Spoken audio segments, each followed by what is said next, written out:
11 দলীয় জোটের নেতৃবৃন্দ জাতীয় নাগরিক পার্টি এনসিপির পক্ষ থেকে জানাই আসসালামু আলাইকুম।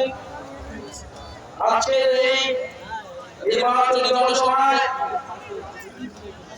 প্রধান অতিথি হিসেবে উপস্থিত আছেন বাংলাদেশ জামাত ইসলামের সংগ্রামী আমির 11 দলীয় জোটের কান্ডারি ডক্টর শফিকুর রহমান। আজকের এই নির্বাচনী জনসভায় সভাপতিত্ব করছেন মোহাম্মদ দেলোয়ার হোসেন, ঢাকা জেলা জামাত ইসলামের সম্মানিত আমির। এই ঢাকা জেলায় 11 দলীয় জোটের পক্ষ থেকে 5 জন প্রার্থীকে মনোনয়ন দেওয়া হয়েছে, যারা নতুন বাংলাদেশের পক্ষে, সংস্কারের পক্ষে, ইনসাফের পক্ষে জনগণের দুয়ারে দুয়ারে যাচ্ছেন এবং জনগণের কাছ থেকে অভূতপূর্ব সাড়া পাচ্ছেন।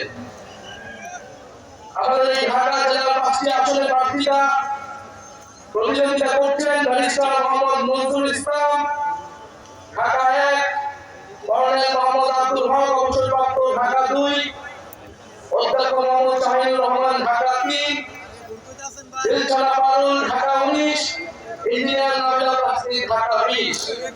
একজন ব্যারিস্টার, একজন কর্নেল, একজন অধ্যক্ষ, একজন ইঞ্জিনিয়ার আর একজন প্রবাসী বাংলাদেশি। মাশাআল্লাহ, 5 জন মেধাবী যোগ্য প্রার্থী আমরা পেয়েছি ঢাকা জেলায়, যারা 11 দলের পক্ষ থেকে, 11 দলীয় জোটের পক্ষ থেকে ইনসাফের পক্ষে, সন্ত্রাস, দুর্নীতি, চাঁদাবাজ, বৈষম্যের বিপক্ষে প্রতিদ্বন্দ্বিতা করছে।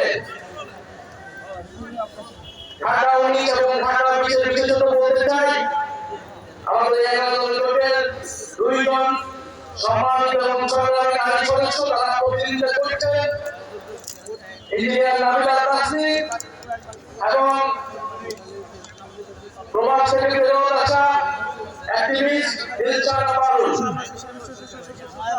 আপনারা জানেন 11 দলীয় জোট বৈষম্যের বিরুদ্ধে, দুর্নীতির বিরুদ্ধে, ইনসাফের পক্ষে নতুন বাংলাদেশ বিনির্মাণে ঐক্যবদ্ধ হয়েছে।